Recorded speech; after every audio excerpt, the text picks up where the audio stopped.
সুপ্রিয় দর্শক, আসসালামু আলাইকুম।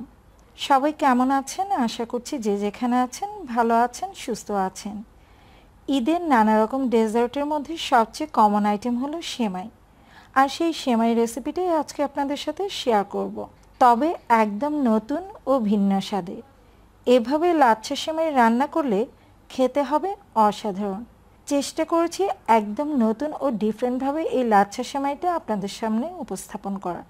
আপনারা এটা এভাবে ট্রাই করে দেখতে পারেন। আশা করছি আপনাদের কাছেও ভীষণ ভালো লাগবে। ভালো লাগলে লাইক, কমেন্ট এবং শেয়ার করবেন। তো চলুন ভিউয়ার্স, কথা না বাড়িয়ে ঝটপট শুরু করা যাক।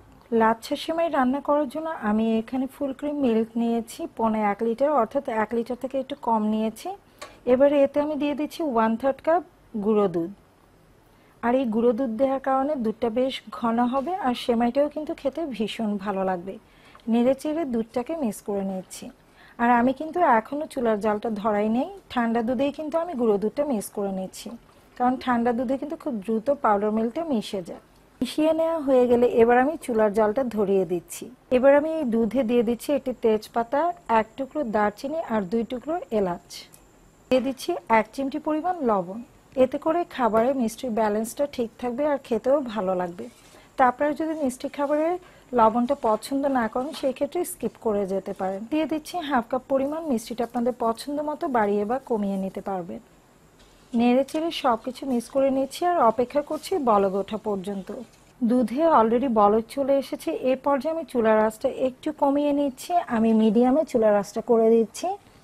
আর এই দুধটা আমি বেশিক্ষণ জাল করে ঘন করব না, যেহেতু আমি পাউডার মিল্ক দিয়েছি, তাই দুধটা কিন্তু এমনিতেই অনেকটা ঘন হয়ে গেছে। আপনারা যদি শুধুমাত্র গরুর দুধ কিংবা ফুল ক্রিম মিল্ক দিয়ে করেন সেই ক্ষেত্রে 3 থেকে 4 মিনিট একটু জাল করে দুধটাকে ঘন করে নেবেন। এবারে এই দুধে আমি দিয়ে দিচ্ছি ডিম। আমি এখানে 2টো ডিম খুব ভালো করে ফেটিয়ে নিয়েছি। শুধুমাত্র ডিম নিয়েছি, এতে কিন্তু আমি কোনো কিছু দেইনি, জাস্ট ডিমটাকেই ভালো করে ফেটিয়ে নিতে হবে। এবার যতটা সম্ভব উপর থেকে অল্প অল্প করে ডিমটাকে ছাড়তে হবে, যতটা সম্ভব সুতোর মতো করে ছাড়তে হবে। লক্ষ্য করলে হয়তো দেখতে পাচ্ছেন যে আমি সুতোর মতো করে অল্প অল্প করে ডিমটাকে ছাড়ছি। এক হাতে ছাড়তে হবে আর অন্য হাতে আলতো হাতে নেড়ে চেড়ে দিতে হবে। তো খুব জোরে জোরে কিন্তু নাড়বেন না, জাস্ট আলতো হাতে এটাকে নেড়ে চেড়ে নিতে হবে। আমি 2 থেকে 3 মিনিট এটাকে জাল করব। ডিমটা দিয়ে দেওয়ার পর আমি আরও 2 থেকে 3 মিনিট দুধটাকে জাল করে নিয়েছি আর ডিমটা কিন্তু খুব ভালোভাবে কুক হয়ে গেছে। তো এই পর্যায়ে আমি এতে দিয়ে দিচ্ছি কুচি করে রাখা কিশমিশ, কাজু বাদাম ও কাঠবাদাম। তা আপনারা পছন্দ মতো অন্যান্য ড্রাই ফ্রুটসও কিন্তু ইউজ করতে পারবেন। নেড়েচেড়ে এটাকে জাল করে নিচ্ছি 1 থেকে 1.5 মিনিটের জন্য। বাদাম কুচি ও কিশমিশ দিয়ে নেওয়ার পর আমি আরও 1 থেকে 1.5 মিনিট এটাকে জাল করে নিয়েছি। এখন কিন্তু দুধটা অনেকটাই ঘন হয়ে গেছে আর এই পর্যায়ে আমি চুলার জালটা বন্ধ করে দিচ্ছি আর অপেক্ষা করছি দুধের তাপমাত্রা কিছুটা কমে যাওয়ার জন্য। যদি অতিরিক্ত তাপমাত্রায় আমরা লাচ্ছা সেমাইটা ইউজ করি তাহলে দেখা যাবে লাচ্ছা সেমাইটা একদম হালুয়ার মতো ঘ্যাটা ঘ্যাটা হয়ে যাবে। তাই চেষ্টা করবেন একটু দুধের তাপমাত্রাটা কমিয়ে তারপর লাচ্ছা সেমাইটা ইউজ করতে। তো এখন যেহেতু এটা বেশ গরম, তাই এই মুহূর্তে আমি লাচ্ছা সেমাইটা দিব না। প্রায় 5 মিনিটের মতো আমি নেড়ে চেড়ে দুধটাকে ঠান্ডা করে নিয়েছি। আপনাদের যদি বেশি তাড়াহুড়ো থাকে সেই ক্ষেত্রে ফ্যানের নিচেও কিন্তু ঠান্ডা করে নিতে পারেন, তবে একেবারে কিন্তু ঠান্ডা করে নেওয়া যাবে না। আমি কিন্তু একটা আঙ্গুল ডিপ করে রাখতে পারছি, এরকম ঠান্ডা রাখতে হবে। তবে অবশ্যই যন্ত্রণা অনুভূত হবে। যদি আপনি বেশ কিছুক্ষণ ডুবিয়ে রাখতে পারেন তাহলে বুঝবেন যে তাপমাত্রাটা পারফেক্ট না।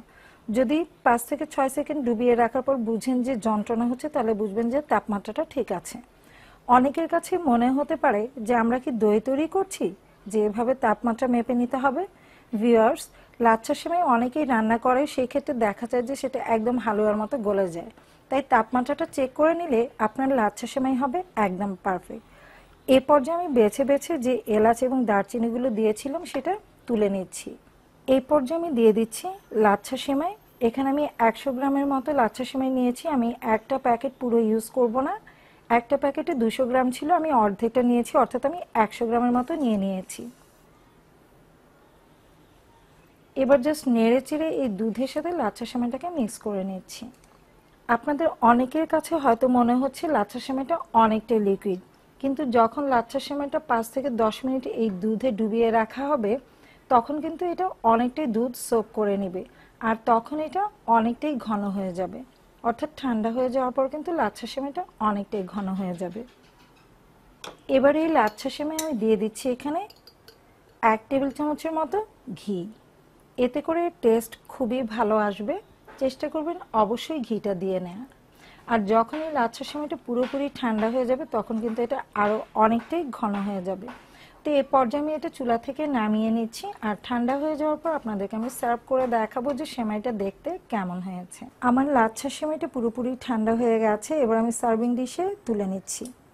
তো দেখতে পাচ্ছেন এখন কিন্তু লাচ্ছা সেমাইটা অনেকটাই ঘন হয়ে গেছে, আর ঠান্ডা হয়ে যাওয়ার পর কিন্তু এটা অনেকটাই দুধ সোক করে নিয়েছে।